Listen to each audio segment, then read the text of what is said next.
Mwanaume jitambue, rudi katika nafasi yako. Haya, sasa tuanzie wapi? Tuanzie hapa. Hivi ukisikia tu mwanaume unapata picha ni mtu wa namna gani? Mwanaume, hebu twende, ni mtu wa namna gani kwako wewe? Yani sawa, mtawala. Mtu wa namna gani mwanaume? Mtu wa namna gani?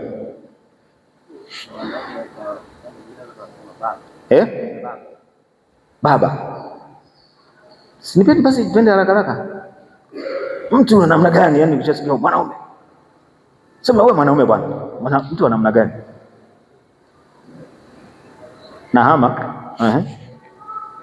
Mwanaume ni mtu anayejitosheleza mahitaji. Mtu anayejitosheleza mahitaji yake. Mtu wa namna gani? Nahama. Nahamia huko. Mwanaume ni mtu wa namna gani? Mwanaume, yani kusema mwanaume. Huyu mwanaume bwana. Wewe mwanaume bwana. Mwanaume bwana. Mwanaume bwana. Hebu mic leo hazipo Haya, twende. Ni mtu ambaye anasimamia nyumba yake. Ni mtu msimamizi. Yani ukisema mwanaume huyu msimamizi. Jasiri. Yani mwanaume ni jasiri. Mwanaume bwana. Ni mtu wa namna gani?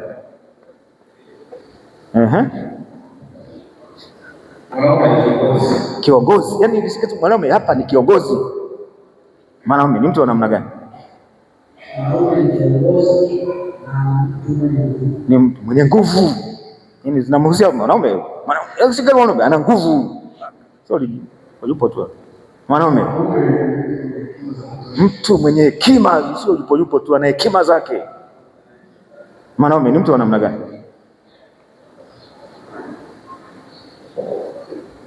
Mwanaume ni mtu mwenye nguvu za akili za Mungu. Ana nguvu kiroho, ila hajasema kiroho, amesema akili na kimwili. Basi mwanaume yeye anaona hebu leta hapa tumzee hapa tuambie jambo. Mtu nataka kuleta hapo hoja nzuri.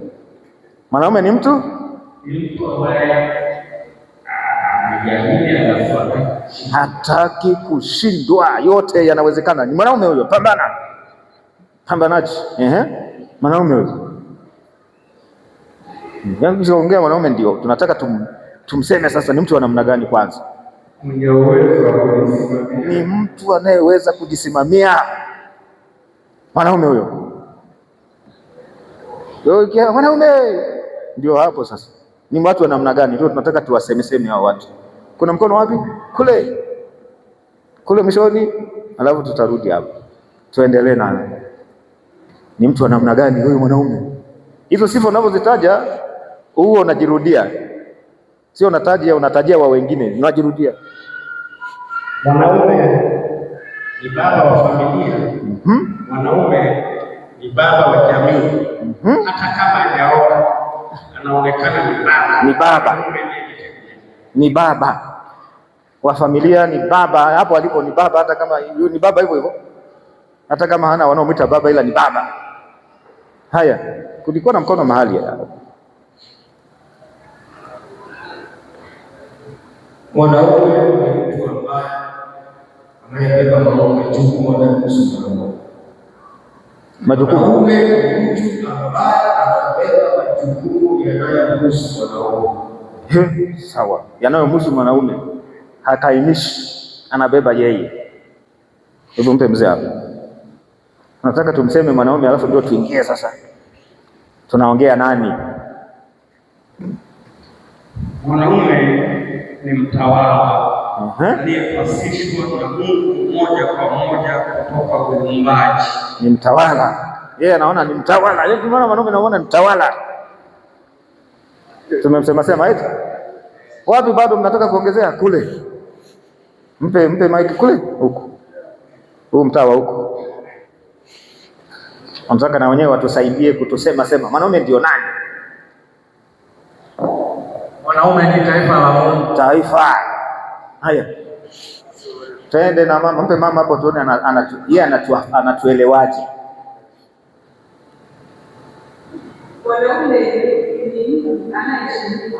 Ni mtu anaheshimiwa, anaheshimika na angependa iwe hivyo. Unaona tunavyojisema vizuri masifa mazuri yote ni ya nakuja kwa wanaume.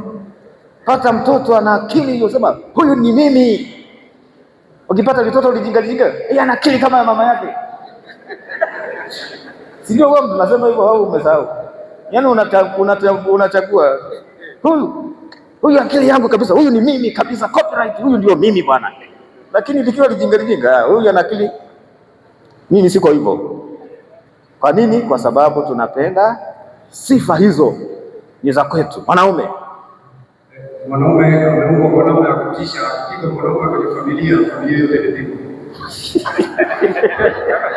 Yaani akipigwa yeye ndio kila kitu, msingi umebomoka. Kama misingi ikisha kubomoka, mwenye haki atafanya nini? Maana misingi kwisha, habari yake. Huyo ndio mwanaume. Sasa ndio tunazungumza na watu wa namna hiyo. Malizia yule kule, alafu tuendelee.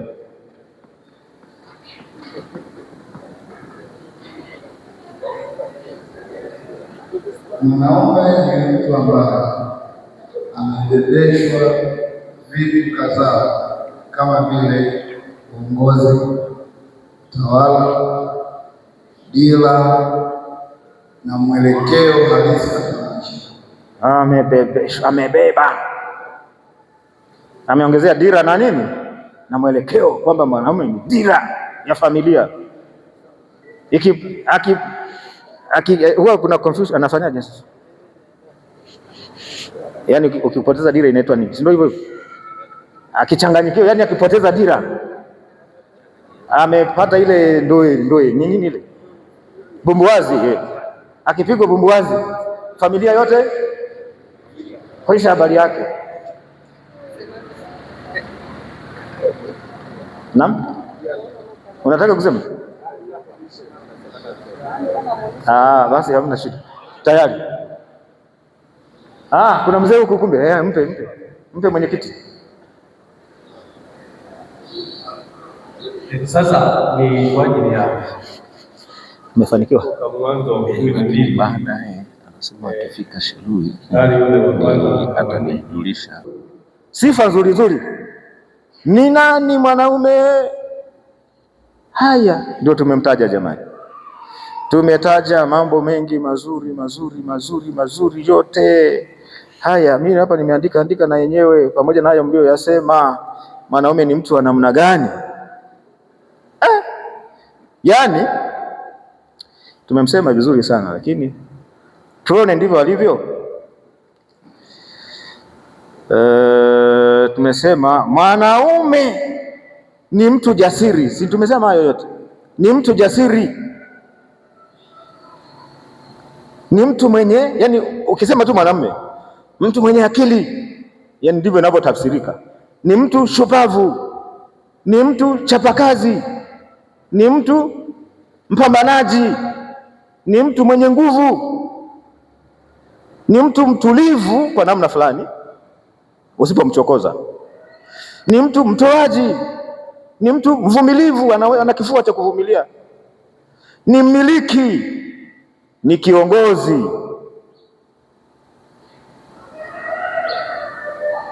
ni mtu anayeaminika, anayejiamini. Yani mwanaume anajiamini, ni mtu, ukisema tu mwanaume ni mtu anayejiamini, anaaminika, ni mwenye nguvu, anatambua, anajitambua na anatambulishika.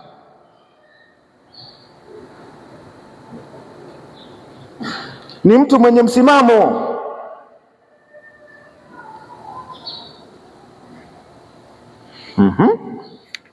Mwanaume huyo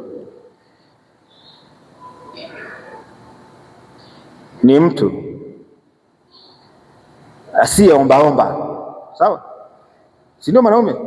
Mtu asiye ombaomba. Mwanaume hamna cha ombaomba, ni mtu asiyeombaomba, siye tegemezi, sio mzembe, sio mzururaji, sio mbea, sio mchonganishi. Mwanaume yaani tunaongea na mtu mwenye hizi sifa. Sasa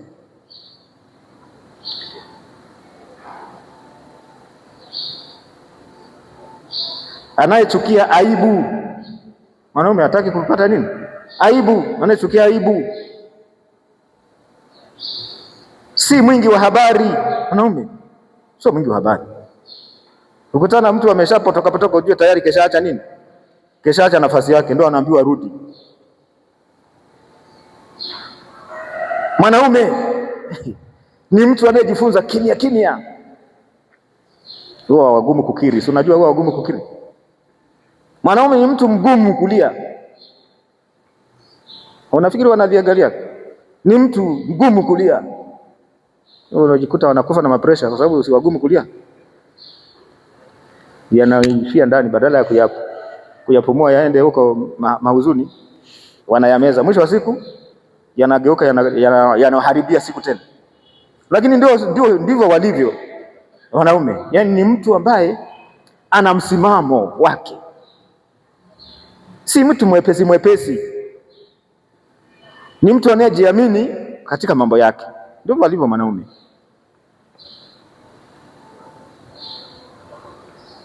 Kwa kumshawishi mwanaume kuna kazi. Kuna kazi. Kama nilivyosema, nyewe ni kiongozi, ni mlezi mkuu familia. Alafu leo sasa kuja kuwalea wanaume, huwa ni kazi. Unalea mlezi, unaongoza kiongozi kwenye familia yake. Ndio hizo sifa mwanaume. Anayefikiri kabla ya kusema, kabla ya kutenda. Ndio mwanaume. Sasa ukianza kutunga mashairi sasa unakuwa tayari unapoteza tena. Mwanaume atakiwa anayefikiri kabla hajasema wala hajatenda, anafikiri kwanza. Anayekula kwa jasho lake, sio mdoezi. Mwanaume anakula kwa jasho lake, na aliambiwa kwa jasho lako utakula siku zako zote za maisha yako. Anayekula kwa jasho lake ni mtu anayeona mbali. Mwanaume huyo anaona mbali.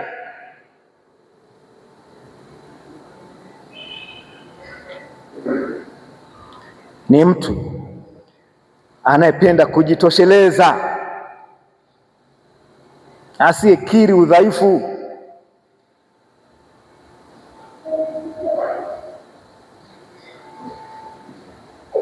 Anayejiwekea akiba, maana hataki aibu ya njaa wala mapungufu.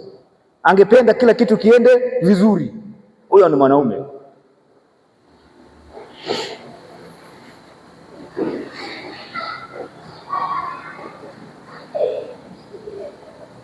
Sasa tunapoambiwa jitambue, maana yake nini? Si tumesema mwanaume jitambue? Unapoambiwa jitambue, maana yake nini? Maana yake jichunguze. Kila mtu ajichunguze. Jichunguze, jicheki, shtuka, zinduka,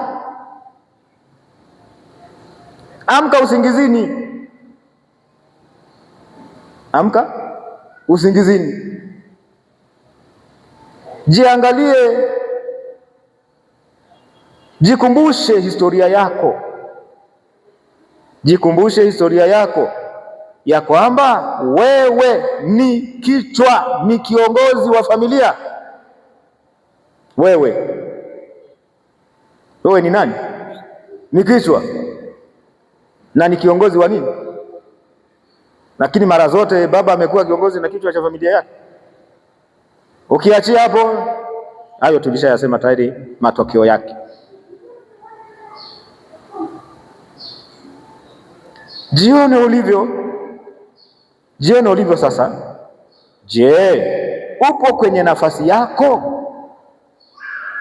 Si ndio? Hapo kila mtu anajibu hapo, kwenye familia yako, kwenye jamii yako, wewe kama mwanaume upo kwenye nafasi yako au tayari umeshachomoka? Au tayari umeshatelekeza wajibu wako kama mwanaume? Upo kwenye nafasi yako?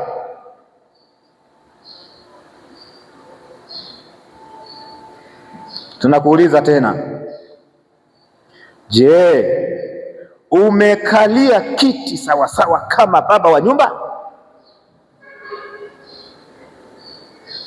Ama sio yani ile yenyewe kabisa, kama mwanaume wewe ndio baba wa nyumba. Sasa umekalia kiti sawasawa? Nimesema hapa familia inapata mahitaji yake, familia yako inapata mahitaji yake kupitia wewe.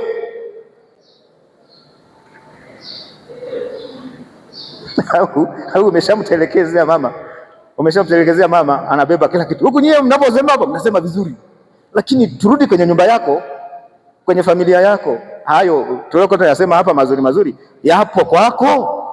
Kila mtu ana majibu yake kwenye familia yake, na mke wake na watoto wake ni shahidi. Wakati mwingine majirani nao wamekuwa nini? Shahidi. Sawa? Majirani, watoto, mke ni shahidi kwako kwamba wewe ni mwanaume. Tuache ile ya kusema mwanaume nini ile. Unajua wanaume wengine wanaitwaje? Wanaume siku hizi sasa wanavaa wanawake, tutasemaje? Inakuwa huko. Kwa hiyo wewe, mambo yamegoma. Mwanaume ni kubeba majukumu ya kifamilia.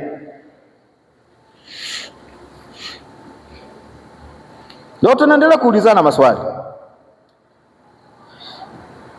Wewe mwanaume umeushikilia usukani sawasawa? Wewe sasa kama ndio nahodha wa familia, unaongoza hiyo gari inayoitwa familia, je, umeushikilia usukani sawasawa au umepoteza mwelekeo? Familia inayumba, haijui iende wapi, maana dira hamna. Baba wa nyumba, mkuu wa boma,